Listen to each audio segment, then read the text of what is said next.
All right, we got two more readers tonight.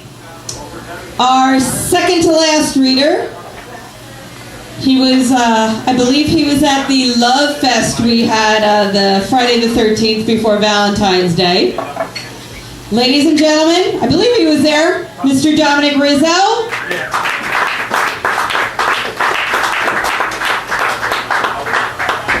If not, I was drunk enough.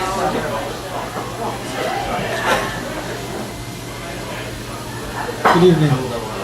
I too have a book out, The Spiral Staircase of My Life. It is available at Borders, Crossgates, in Stuyvesant Plaza, the Bookhouse, and authorhouse.com. The proceeds from this book, my proceeds, will benefit the American Foundation for Suicide Depression. This was my, I've been writing for many years, and it was my key to saving my life. I wrote this one particular poem when I was in Europe, finding myself, you can understand. It's called 3-Year-Old, 19-Year-Old. When she left me, I left myself. She told me she found new love. My black curtain began to fall from my eyes. No one saw me disappear. No one saw the new me take over. Only depression set in as I wandered to the other side, where faces are always hard and no emotions are shared. Furious eyes stare at those around, while dirty looks stare back. Stranger to my family, enemy to my friends, lost somewhere, never to be found, too far gone. A 19-year-old stopped living. A new 3-year-old had been born unto him. This new child knew no love, no real emotion. Friends reached out their hands to him. He stared back and only to look away. Family reached out to him. He looked at them and asked, "Who are you?" Complete loss and anger fed this child with wooden spoons of shame.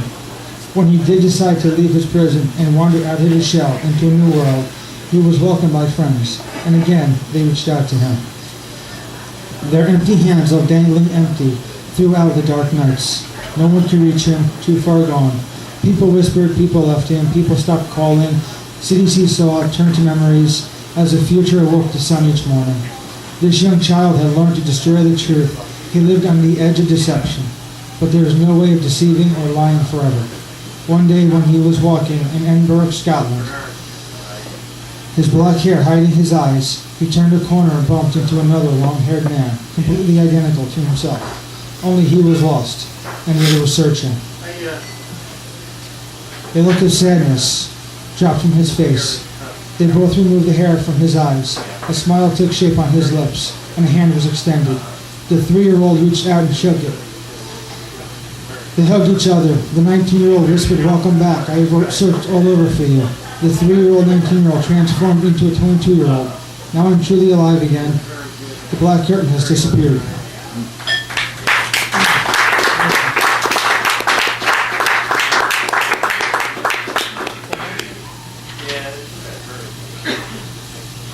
Okay. This is called Arrogance, Hers and Mine.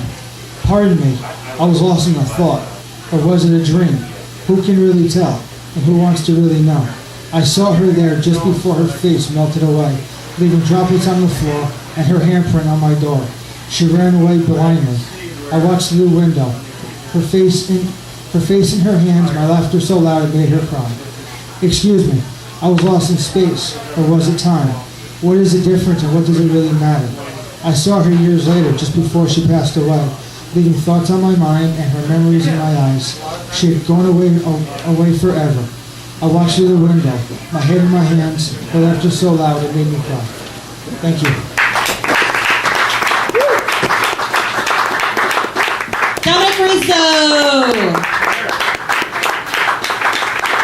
All right, as near as I can see it, our last poet tonight.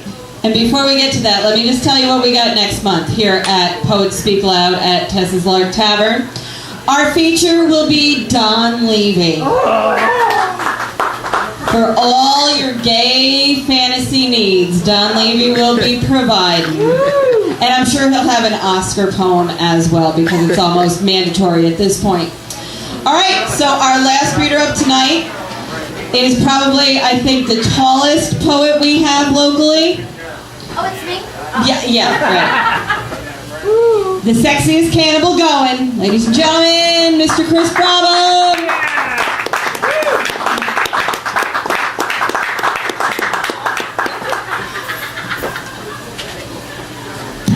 Good evening. I got two here. First one's called Timeless. Wow. How long has it been for us? The months, the years, these dapplings of so-called linear time, miraculous they have been, and packed full of memories, bitter and sweet, pleasant and painful, beautiful and sometimes ugly. I look at your face, your body, your rhythmic gait, the magnetic appeal of your charm and grace, and through it all, I cannot help but feel that I have been wondrously infected by its captivating appeal. I don't know how you accomplish it, but during our emotional tenure of love and friendship, the whole of you remains timeless. Much like any other man-made object, you have been exposed to elements and stressors, yet unlike a statue, building, or some sort of monument, you're not weakened by your agitators. You use them to forge a stronger, sleeker, enhanced version of your true self. You are simply put the single most greatest vintage ever known. Your grace and charm complements the dinner table that is my life, not unlike a prize Chablis or Beaujolais would. Smooth, aromatic, mellow, yet hypnotically seductive, I could drink and savor the taste of your bouquet, and yet this is one inebriating spirit that will never lose its sense of delectable pungency, regardless of the frequency of time sampled. Don't you see that though you age, your essence and beauty are eternal, timeless, and 1,000 blessings have rained upon my unworthy soul and brought me a step closer to the wholeness I seek when I gaze upon your slumbering countenance. Thank you.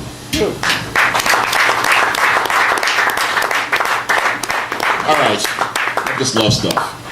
I gotta say, to Dan, if since we're doing poems that deal with about finances, this one is an absolute answer to what you got right here. This is about an MFA. It's called That Ass of Hers. What can I say about that ass of hers? Yeah. Where do you find the words? Hell, forget about the words. How can I describe it without using my hands? That ass is just banging in all its glory and splendor. Every dimple, every dent, every curve and dip, just pure feminine perfection at its best. I look, stare, gawk, and leer, eyes all hazy, mouth ajar, drooling like a waterfall over how that package moves, all tight and sexy in those jeans. Back and forth, side to side, swinging and swaying. Damn, girl, stop playing. Do you know how much power you're packing? Thoughts of tight panties, thongs, G-strings, leather, and lace make me want to chase that ass just to see the wiggle, the jiggle, the prize that I hope come with that erotic and hypnotic shake. Girl, I don't know if you follow football, but I would buy season tickets just to watch your backfield in motion. I just want to thank your mom for putting it all together and making a masterpiece. What the hell? Out of that ass. Do you finally get it? I'm just crazy hard up and acting a fool because of that ass. Fuck all those hating bitches. Talking shit about your ass being too big. Your posterior ain't hardly inferior in my book. J-Lo ain't got nothing on you, and you can show Beyonce a thing or two about what being bootylicious is truly all about. Even James Brown knew a good piece every time he saw one, every time he'd scream, for goodness sakes, look at those cakes. You got the kind of ass that could make blind men see, a crippled man walk. It's full of appeal and designed to tease, making me want to drop to my knees and yell, please, baby, please. What more can I say? Your ass is just on my mind, day and night. It's a force of nature, an act of God. It's like the dark side of the force, a power to be reckoned with, to be respected, maybe even feared. For now, I'll catch you later, girl. Sad to know that you're leaving, but I'm damn sure gonna be happy watching you go. Thank you.